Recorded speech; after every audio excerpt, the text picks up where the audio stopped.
নমস্কার বন্ধুরা, মেনকা রান্নাঘরে আপনাদের সবাইকে স্বাগত জানাই। তো বন্ধুরা, আমি আজকে একটা রেসিপি নিয়ে চলে এসেছি, ডিম কবিরাজি। তো কীভাবে বানাচ্ছি আপনাদের সঙ্গে পুরোটা ভিডিও করে দেখাচ্ছি। আর পুরো ভিডিওটা দেখার জন্য অনুরোধ করছি বন্ধুদেরকে।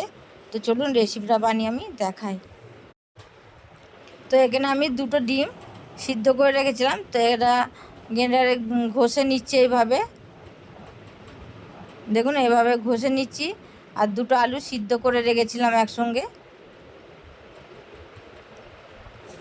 এভাবে ভালো করে ঘষে নিলাম। দেখুন ডিমটা এবার কড়াই তেল দিয়ে দিলাম। তেলটা গরম হয়ে গেলে এতে দুটো পেঁয়াজ আমি কুচিয়ে রেখেছিলাম, পেঁয়াজগুলোকে দিয়ে দিলাম। দিয়ে এবার একটু ভালো করে নাড়াচাড়া করে একটু ভেজে নেবো। তো দেখুন ভাজা হয়ে এসছে। এবার এর মধ্যে দিয়ে দেবো আমি আদা রসুনের পেস্ট দিয়ে দিচ্ছি, নুন দিয়ে দিলাম স্বাদ মতন, হলুদ গুঁড়ো দিয়ে দিলাম, কাশ্মীর লঙ্কার গুঁড়ো দিলাম, জিরে গুঁড়ো দিলাম আর ধনে গুঁড়ো দিয়ে দিলাম। দিয়ে এবার এইগুলোকে সব একসঙ্গে ভালো করে কম আঁচে এগুলোকে কষে নিতে হবে। তো খেতে খুবই সুন্দর হয়েছে, দারুণ হয়েছিলো, টেস্টও হয়েছিলো খুব সুন্দর, সবার খুবই ভালো লেগেছিলো, পছন্দ হয়েছিলো। তো এবার ভালো করে কষে নিয়েছি কম আঁচে। নেওয়ার পরে এটাকে আমি আলু সিদ্ধ করে আলুটা দিয়ে দিলাম, আর এখানে ডিমটা যেটা ঘষে রেখেছিলাম ওটাও দিয়ে দিলাম। দিয়ে একদম এটাকে ভালো করে সব উপকরণ একসঙ্গে এইভাবে মিশিয়ে নেবো। তো দেখুন একদম কম আছে, ভালো করে মিশিয়ে একদম শুকনো করে নিচ্ছি, খুব ভালো করে শুকনো করে নিতে হবে।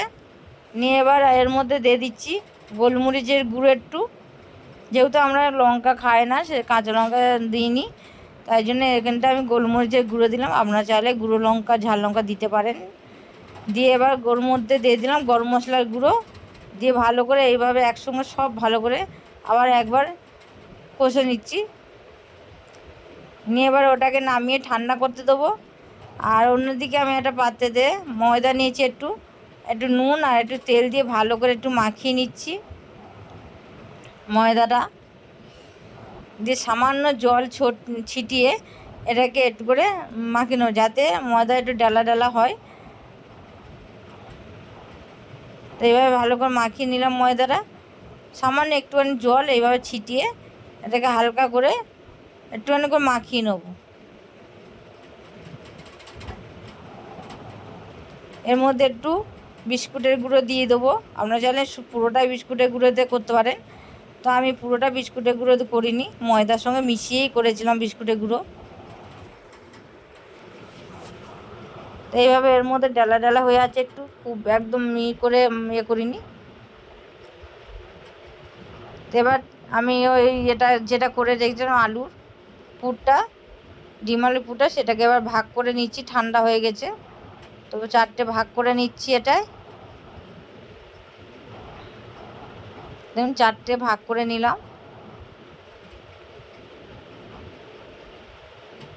খেতে খুব টেস্ট হয়েছিল, দারুণ হয়েছিল খেতে। অবশ্যই বাড়িতে বানিয়ে দেখবেন এইভাবে, আশা করছি আপনাদের খুবই ভালো লাগবে, বাচ্চাদের খুব ভালো লাগবে। বাচ্চারা খেলে একটু ঝালটা কম দেবেন, তাহলে বাচ্চারাও খেতে পারে ভালো। তো 4টে করে নিয়েছি। এবার একটা নিলাম, নিয়ে আমি হাতে, যেহেতু তেল দিইনি, বেশি তেল দিই না, তো এইভাবে আমি হাতের মধ্যে দিয়ে এভাবে একটু পেস্ট করে চেপে লম্বা করে নিচ্ছি, একটু মোটা করে নিচ্ছি লম্বা করে, এইভাবে শেপ করে নিলাম, লম্বা শেপ করে এটাকে নিয়ে নিলাম। যেমন কাটলেট করে ঠিক সেইভাবে সাইজ মতন আমি শেপ করে দিলাম। সবগুলো একইভাবে এইভাবে শেপ করে নেব। এত সুন্দর খেতে হয়েছে বন্ধুরা, আপনারা না বানালে বিশ্বাস করবেন না। এইভাবে দেখে পুরো বানিয়ে দেখবেন, দারুণ লেগেছে খেতে ডিম ডিম পেঁয়াজি কবিরাজিটা।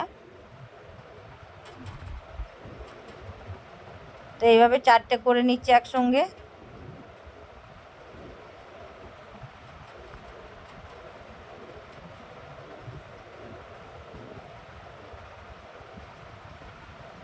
তো এবার আমি ময়দার মধ্যে বিস্কুটের গুঁড়ো দিয়ে দিয়েছিলাম, দিয়ে এবার একটা একটা করে এইভাবে চেপে চেপে একটু শেপটা করে করে করে নিতে হবে।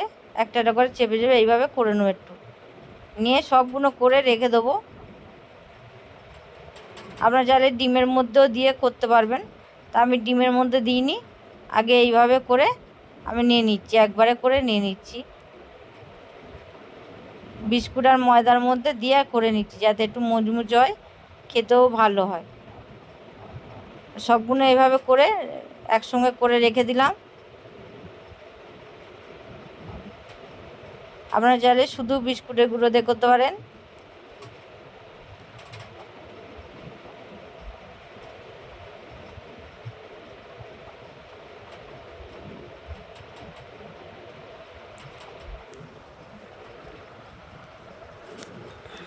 তো এইভাবে সবগুলো করে নিয়েছি। কড়াই আমি তেল দিয়ে দিয়েছি, ফ্রাই প্যানের মধ্যে তেল দিয়ে দিয়েছি। তেলটা গরম হয়ে এসছে, এবার জোর একদম ফুল গ্যাসে এগুলোকে ভেজে নিতে হবে। একদম গ্যাসটা কমাবেন না, গ্যাসটা জোরে দিয়ে এগুলোকে ভেজে নিতে হবে। তো দুটো আমি ভেজে নেবো একসঙ্গে।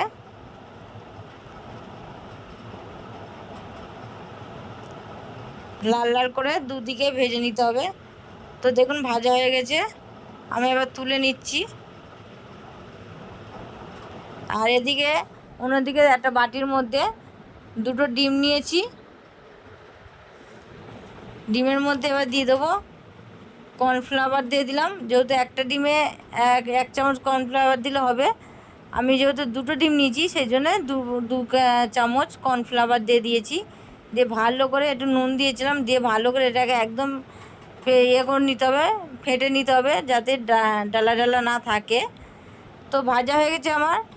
এবার আমি একদম আঁচটা কমিয়ে দেবেন, দিয়ে ঠিক এইভাবে আঙুল দিয়ে এইভাবে এটাকে পেঁয়াজির এটা করে নিতে হবে, কবিরাজির এটা ডিমের এটা করে নিতে হবে। নিয়ে তার উপরে ভালো করে একটু মোটা করে করে নেবেন, আর কম আঁচে করে নিতে হবে একদম।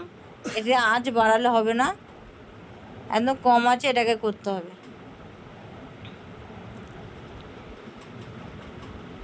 দেখুন আমি যেভাবে দিয়েছি ঠিক এইভাবে এমনি করে করবেন, এতে দারুণ হয়েছিল খেতে, খুব সুন্দর দেখতেও হয়েছিল। তো হয়ে গেছে, এবার আমি একটা দিয়ে দেবো।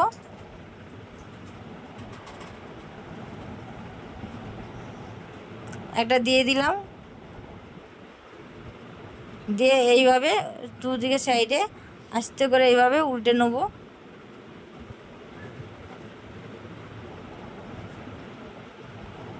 গ্যাসটা একদম কম আঁচে রাখবেন, নাহলে পুড়ে যাবে এটা আর ভালো লাগবে না।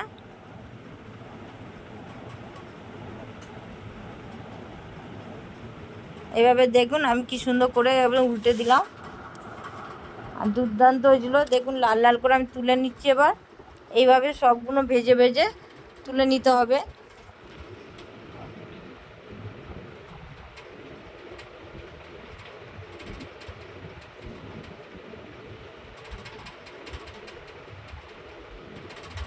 তো দেখুন আমি তুলে নিয়েছি, সবগুলো করে নিয়েছি। তো বন্ধুরা কেমন লাগলো তো একবার কমেন্টে অবশ্যই জানিয়ে দেবেন, একটা লাইক করে দেবেন, আর অনেক অনেক শেয়ার করবেন।